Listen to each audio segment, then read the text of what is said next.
За сайн байцгаана. Өнөөдөр хэдүүлэн Крис Фу хэмээх Хятад Канадын рэпер, жүжигчин, дуучин залуугийн талаар ярилцах болно. Энэ залуу бол нэлээд их хөрөнгөтэй байсан. 900 гаруй тэрбум төгрөгтэй байсан.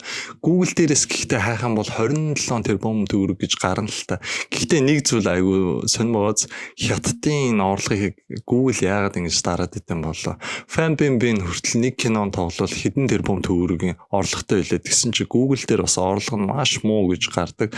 Солонгосчууд ч гэсэн Хятадд ирээд кинон тоглоход маш хэмжээний мөнгө олдог гэдгийг энэ бүр нэвтрүүлгүүд хүртэл бүр гайхаж хоорондоо ярилцж байсан. Крис Фугийн хувьд ярих юм бол бага насны тэмж амархан өнгөрөөгүй нэлээд тийм өвөрмөц. Гэхдээ бол Солонгосын жүжигч IU гэд байдаг та. Энэ эмэгтэй бол нэлээд ядуу амьдралтай өвөө эмээтэйгэн цуг байдаг. Гэрт нь маш хар жомтой. За бас BTS-ийн Yoonji хэмээх дуучин байна. Энэ дуучны амьдрал өдөртөө тухайд сургуультай байдаг бахта өдрийн $1 л өгдөг байсан. $1 автобусанд суух хоол идэх. Маргааш нь шууд хоол авах боломжгүй. Маргаашныхаа мөнгөө автобусанд суухгүй байж байгаа тэр мөнгөөр хоол авч иддэг. Крис Фугийн бага насныхын амьдрал яг гэхдээ юм ядуу ш. Тэгтээ бас арай өөр. Крис Фуг 10 нас хүрдэг жил нь ээж нь аавсан салцсан. Ээж нь чөөл арчиг нь өвштэй. Би энэ ганцхан гэрээс ч юм биш. Би энэ Хятад орноос ч зайлаад өгнө гэсэн. Хүүгээ даавуулаад Канада руу явцсан. Хятадаас Канада руу явхад хамгийн хурдан виз гарах арга нь хөрөнгө оруулагчийн виз байт юм билээ. Одоо жишээ нь тухайн визэндээ хамрагдахтаа хөрөнгө нь заавал 3.6 тэрбум төгрөг байх ёстой. Тэрнээс нь 1.6 тэрбумыг нь Канадад өгөх ёстой. Бүр 5 жилийн хугацаанд. Гэхдээ бол 5 жил болсныхан дараа энэ мөнгөний өгнө л дөө. Гэхдээ энэ хугацаанд үнэхээр дүрм журм өөрчлөгдөд мөнгө авч чадахгүй бол яах вэ? Ээж нь бас амар зөрөгтэй бошоо. Канадын Ванкувер руу явсан. Крис Футай хамт амьдардаг. Ээж нь 7 жил ажиллаагүй. 7 жил ажиллаагүйс болооч тэр сэтгэл готрол ороод депрессэд амар төгшөөртэй тэр бүх зүйлээ Крис Фуд гаргацдаг. Крис Фуд үнэхээр хэцүү байдал. Одоо жишээ нь ингээл нэг компьютерийн тоглоом тоглож байхад нь шууд уучаас салгачихна. Ээжийнх нь хэлдэг өгөн. Чи ханаахаа сургуульд орно. Чи эмч болно. Өндөр цалинтай. Эхнэрээ дэж, хүүхдээ дэж, бас намайг дэж гэж шууд хэлсэн. Канадад ээжтэй 7 жил байсан эцэст Хятад руу дунд сургууль руугаа Хятадтай багахан хугацаагаар сурахаар болсон. Энэ хугацаанд Крис гэхдээ ангийнхан дундаас нэлээд өндөр байсан. Найзууд чи нэг сакс тоглоо үзчихэлтэй гэсэн чинь Крис за окей би нэг үзээд аалтыг гэсэн чинь нэлээд сакс тоглодог байсан залуу юм билээ. Тэр залуу бүр тухайн тэмцээнд хожоод бүр улсын аврагт орсон гэсэн чинь шууд Хятадаас нь CBA-д орох урилга илгээсэн баг л нэг NBA гэх юм уу Хятадын нэг сагсан бөмбөгийн холбоо юм байна л да. Тэгэл тэрийг ээждээсэн чинь ээж нь гайхаал хөөе чи сакс тоглоод эзэж карьерээ хөөж чадахгүй чи мис засалж болно чи гараа эмтэйчүүл яах вэ хөл гараа угалчул яах наа чи үнэхээр тэнэг санаа байна гэд хүүгээд авуулаад Канадын Ванкувер руу буцаа явцсан. Крис Фу 2 жил Канадад сурч байтал Солонгосын SM Entertainment-аас Крис Фу нэгээд олоод илрүүлсэн. Чи яг одоо Солонгост хөрч ирж жүжиглэх авиас дуул урлагийн авиас хөгжүүлэхээ санал тавьсан. Энэ саналаа болохоор Крис Фу ээжтэй хэлсэн. Ээж нь бол дургуутсан үгүй. Намайг үхээс наашил тэр Солонгос руу яваарай. Крис Фу ээжээсээ бүр маш их гуйгаал хийсэн. Ээжд нь тэгсэн чинь нэг зүйл бодсон ба. За энийг нөхөр нэг Солонгос яваад нэг хэрэл удуу гэж төвсрэл нэг 2-7 хоног болоод буугаал өгөөл наашаа хүрээд ирсэн гэж бодсон. Угаасаа солонгосчууд ямар нэгэн зүйлээр ямар их нухацтай ханддаг лээ тэр солонгосчууд, японочууд, хятадууд яг энэ байдлаар бодоод зөвшөөрсөн. Тэгэл Крис Фу хүүгээ онгоцны буудлын дээр хүлээлгэж өгөөл. Тэгсэн чинь Крис Фу болохоор баяртай гэж бүр эргэж хараачгүй нилээн туртай авсан. Тэгээд Солонгос 5 жилийн турш халуун тоонд настай буцлагтаад маш их зүйл сураад 2012 онд EXO хэмээх хамтлагийн гишүүн хамтлагт байдаг. Тэр гишүүн анхны тоглолтоо хийсэн. Маш их олон шүтэн бишрэгчтэй. Гэхдээ энэ хамтлагаас гарцсан. Тэгээд хятадтай буцааж хурж ирсэн. Хятадын хүмүүс нь гэхдээ Крис Фуг ерөөсө буруутгаагүй. Яагаад гэвэл SM Entertainment-ийг илүү буруутгасан. SM Entertainment-ийг хүмүүстэйгээ буруу харьцдаг. Дээрэнгүү гэсэн шалтгаанаар одоо Крис Фуг юу хийх болоо гэсэн шиг бүгд Крис Фуг мэддэг нэлээд ажилластай байсан. Крис Фуг хятадд ирснийхэн дараа ТV реалити шоунууд бүхэл төрлийн нэвтрүүлэгтээ оролцуулахыг хүсэл гаргаж ирсэн. Крис Фуг гэсэн зөвшөөрөд орсон. 3 жилийн хугацаанд 10 гаруй кинонд болоод 270 тэрбум төгрөгийн ашигтай ажилласан. Крис Фугийн гадаад үзмжийн талаар хэлсэн бол цагаан, царайлаг бас нэг баг зэрэг ууртай гэмээр нэлээд өндөр метр 87 орчим. Энэ нь болохоор маркетингд маш их нөлөөлж байсан. Хүн болгонд Крис Фуг шиг болохыг хүссэн. Бас нэгэн зүйл ярих юм бол EXO-гийн нэлээд алдартай Лухан гээд бас нэг гишүүнтэй байгаа. За энэ нь болохоор Instagram дээрээ зүгээр л хятадын нэг мэйл бокс аахгүй. Энэ дээр ингээл зураг авахуулаад постлсон чинь маргааш нь нэлээд очер дараалтай. Зүгээр л тэр мэйл бокс дээр нь л очер дараалж байгаа шүү дээ. Зураг авахуулах гээд бүр гайхалтай тийм амар алдартай байсан. 2016 онд Крис Фуг Chuck E. Cheese production-д орсон. Энэний ард нь Chuck E. Cheese гэдэг жинхэнэ ард нь асаалтай танк гэсэн ямар алдартай юм блээд. Крис Фугийн захиалга гэсэн ихсэлээсэн маш олон байгууллагуудтай гэр байгуулсан алдартай юм бол одоо жишээ нь Лүтэн Барбери мэрбэ. За энэс асар их хэмжээний мөнгө олж байгаа. Гэхдээ нэг зүйл болоод ирсэн. Энэ нь болохоор Петрийн хүчин зүйл гэдэг зүйл болоод ирсэн. Петрийн хүчин зүйл гэдэг нь юу вэ гэхээр за жишээ нь би нэг байгууллагт манаач боллоо гэж бодъё л та. За манаачаар ажиллаж идэл мэдээч би нэг тушаал дэвшээл нэг гайгүй бас орлоготой болчих, гайгүй албан тушаалтай болчих гэж бодъё шүү дээ. Тэгэл тэнчнээс тушаал дэвшээл менежер болол за менежерээс гүйцэтгэх захирал за ерөнхий захирал болчихдог ч юм уу. За тэгээд хамгийн нийтлэлт нь ерөнхий захирал болчихж байгаа шүү дээ. Ингэчих юм бол би ерөөсөө нэг мотивацгүй нэг юм хийх урам зориг болчихно. Яагаад вэ гэхээр би одоо хамгийн макс дээд левел түвшинд болсон. Крис Фугийн студент ч гэсэн яг л юм болсон. Петрийн хүчин зүйл нөлөөлсөн. Крис Фуг ч гэсэн өөрөө Петрийн хүчин зүйлтэй орцсон. Киноны жүжиглэл нь муудсан байсан. Тэгээд хүмүүс тэр тал дээр нь шүүмжлэл өгүүлсэн. Гэтэл хятадын баг бүх хүмүүс Крис Фугд маш их хайртай байсан. Крис Фуг ч гэсэн сурчлага авсан юм л да. Та ямар охинд илүү хайртай вэ гэсэн чинь Крис Фуг би гоё сахиусан тэнгэрийн тийм л эмэгтэйд хайртай. Гоё цагаан гэлсэн чинь үзэж байгаа өстө бүх хүмүүс нь л аастана л хүсдэм байх гэл. Уусаа магадгүй л бах л та. Одхон яг сингл байгаад байгаа нь яг ганцхан яг чамаа хүлээгээл чамтай суух гэдэг юм шиг. Тийм яг мэдрэмжийг үзэж байгаа хүмүүстэй өгдөг. Тэгээ бас нэг өөр хэлсэн зүйл нь юу гэхээр миний сонголтыг миний ээж бас хүлээн зөвшөөрч иж би цаашдаа тэр хүнтэй амьдрна гэж хэлсэн. Тэрийг ч гэсэн эмэгтэй хүмүүс ч гэсэн амар гоёор хүлээж авсан. Энэ эмэгтэй хүнийг ингэж хүндэлж байгаа. Ээжийг ингэж хүндэлж байгаа юм чи. Эмэгтэй хүнийг ч гэсэн ингэж л хүндлэх юм байна гэдэг эргээр хүлээж авсан. Магадгүй жоохон нэг зарай муутай, алдар нэр муутай залуу тэгээ хэлэх юм бол чи хэвээр ээжийнхээ мөнөөс гараагүй юм те. Гэл шууд хайхтайсан. 2016 онд Крис Фугийн нэр хүнд нь багаар сэв сууж эхэлжсэн. Энэ юу болсон бэ гэхээр 20 настай Жина хэмээх эмэгтэй нэгэн зүйлийг постлсон. Тэр энэ зүйл дээр юу гэж хэлсэн бэ гэхээр Канадын Ванкувероос Хятадын Шанхай явсан залуу дуулдаг. Чи надтай маш их харилцаж байсан, мессеж бичдэг. Надтай унтаж секстэй байсан. Чи тэгээ яагаад гин далуу болчихж байгаа юм бэ? Үнэхээр салмаар байсан бол хэлчих болно шүү дээ гэж хэлснээр бүх харилцаа бүх тэр бэлгийн хавталд орж байгаа зүйлүүдийг бүгдийг бүр вич хатаар хүмүүст зарлаад өгсөн. Тэгсэн чинь хамгийн сайн энэ бүр улаан том PR болсон. Крис Фугийн дагах чинь дахиад энэ чинь хэсэн илүү их нэмэгдсэн. Крис Фуг дээр хүртэл чинь очсон маа. Би танаа өөдөнд ч юм байна гараад ирчихээ гэсэн чинь Крис Фуг үгүй манай ээж байна би гарах боломжгүй. Тухайн үед Жина хоёртой Крис Фуг 30-тай байсан залуу яваад. Тэгтээ 30-тай залуугаас ээж нь ингээд цагдаад. За одоо дараагийн ярих эмэгтэй хүн бол Крис Фугийн амьдрал тэр чигт нөлөөлсөн 2002 онд төрсэн DMZ хэмээх бүсгүй.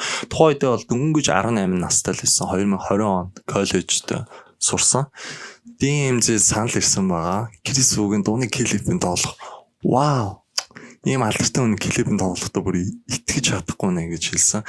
Тэгээд уулзалтынхаа цахим хамгийн сонин яг менежертэй л уулзах хэрэгтэй гэсэн мэт. Яг менежертэй уулзах болно л. Гэхдээ хувийнхан шууд гэрт нь тэгээд яагаад юм болоо гэдэг интернетээр асуусан чинь алдартай хүн.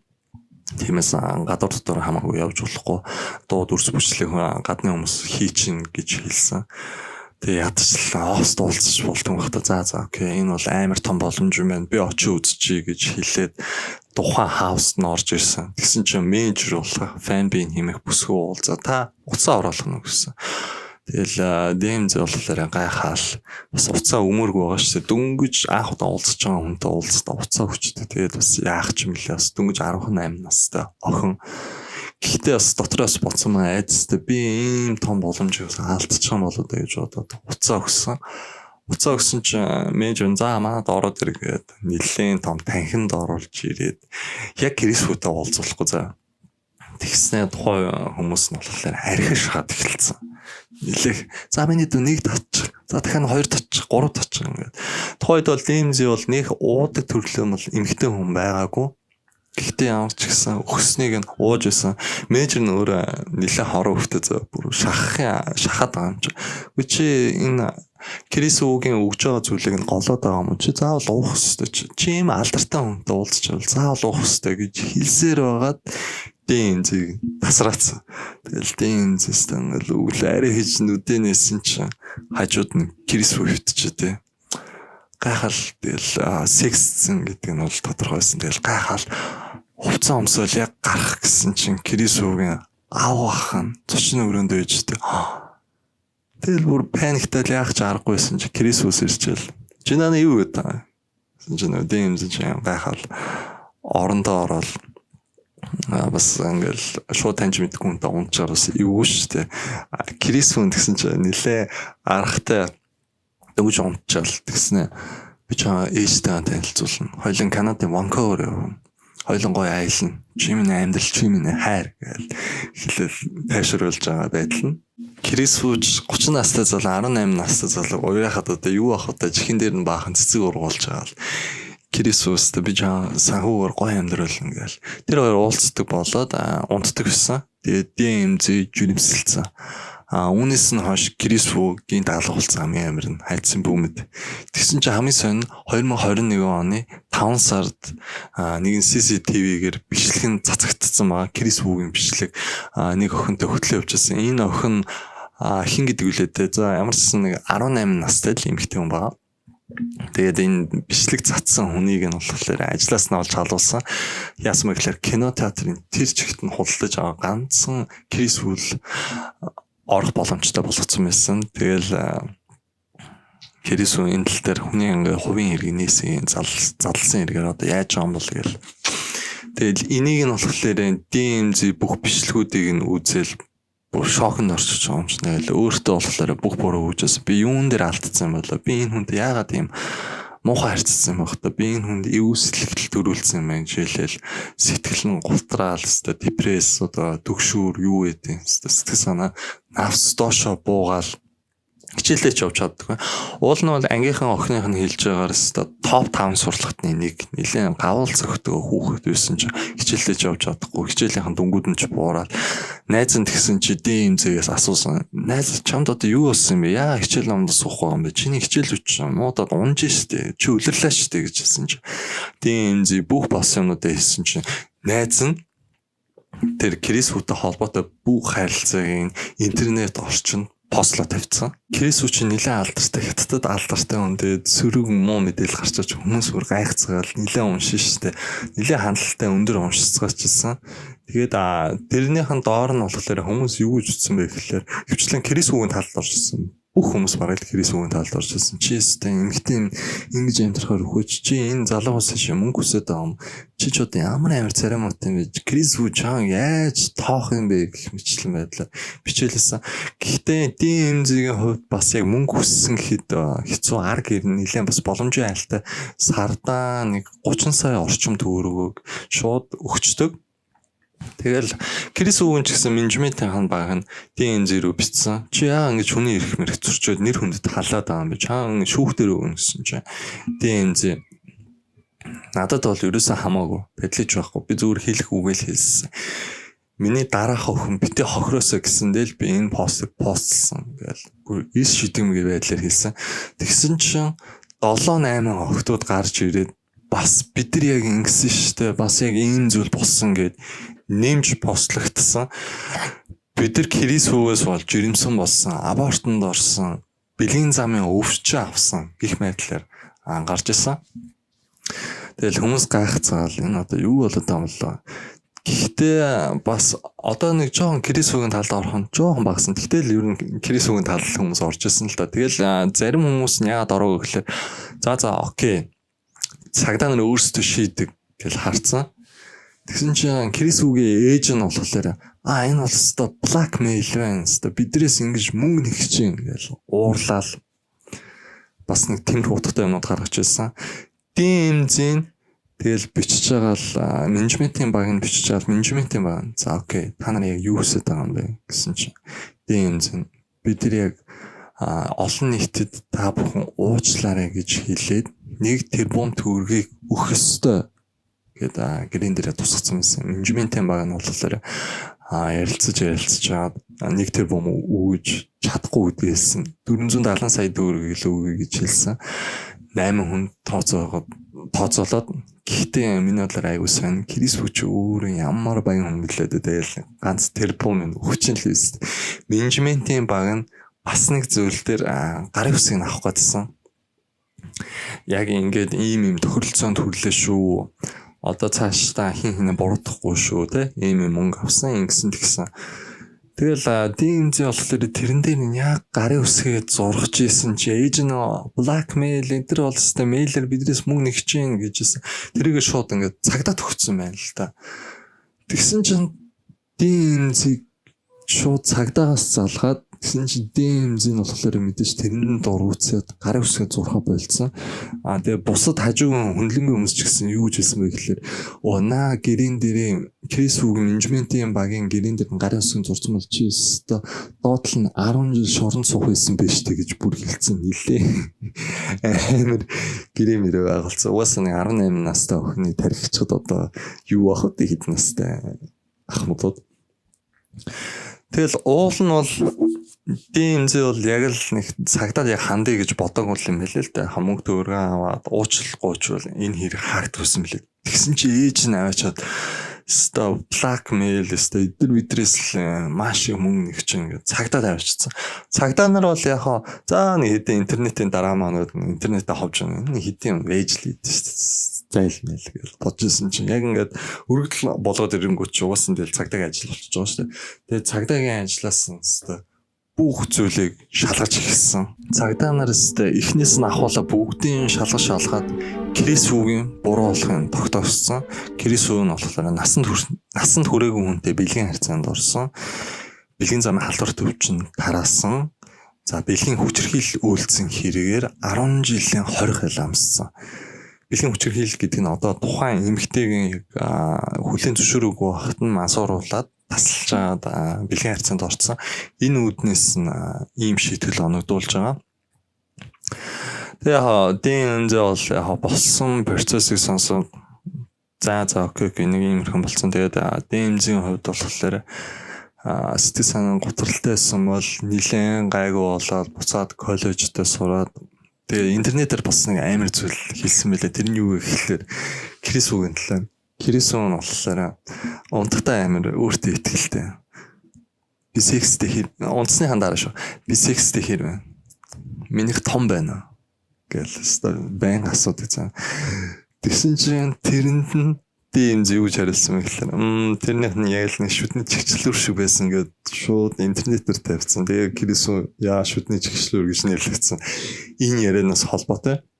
Тэгээ гемт хэрэгтэн бол яг улс хятадын шоронд байгаа юм чи гемт хэрэгтэн гэдгээр нь нэрлсэн. За гемт хэрэгийн хувьд бол 10 жил хятадын шоронд байчаад Канад руу шууд албан хүчээр явуулах юм байлаа. Канадад очоод ч гэсэн шоронд орох юм байлээ л дээ. Бас бид нар бас нэг ийм хууль дүрм төрсэн хүнтэй ингээд бидрийг ингээд хүлээж авах гэдэг бол бас хэцүү гэдэг бас Канадын шоронд байх юм байлаа. За энэ зүйл дээр бол бас нэг залуу баримжилсан байгаа. Энэ хинбэ гэхлээр за Крисүүгээс гадна бас нэг хэрэгтэй. Энэ ямар нэгэн драмад бол ерөөсөө холбоогүй. Энэ яасан бэ гэхлээр менежментийн багтаа би DMZ байна гэж WeChat-аараа бичээд за тэгснэ DMZ-тэй болохоор Крисүүгийн хуульч нь байна гэж бичээд за тэгснэ Крисүүгээс нь болохоор мөнгө салахыг бодсон мөлий. За би DMZ байна. Надад одоо ийм мөнгө шилжүүлчих юм бол ямар нэгэн асуудалгүй гэж хэлсэн. Тэгсэн Крисүү яг ингээд шилжүүлэхийн даун дээр бас нэг зүйлийг шаардсан байна. Энэ DMZ-ийн аккаунт, DMZ-ийн нэртэл аккаунт байх хэрэгтэй. Бид нар энэ данс руу шилжүүлнэ гэсэн чинь нөгөө залуу нь яач одоо нөгөө залуу бүр арга нарийсаа нөгөө нэг хуульч болж DMZ-тэй жүжиглж агаад гарын үсгийг аваад өөрийнхөө дансанда 500 сая орчим төгрөг оруулсан мэлээ л дээ. Гэхдээ уусаа тэгэл дансаар хин гэдгийг мэдээл нөгөө залуу чинь баригдаж байгаа шүү дээ. Энэ нэг бас нэг залуу баригдсан шүү. Гэхдээ энэ бүгдээс харахад бол хэрвээ ээж нь үнэхээр заастай энэ blackmail гэж хятадын цагтад яг өргөдөл гаргаагүйсэн бол Крисүү бол яг шоронд орохгүй байх байсан. Яг энэ нэг албан ёс оролцсон болохоор шоронд орсон байгаа. За нэг иймэрхүү юм болсон.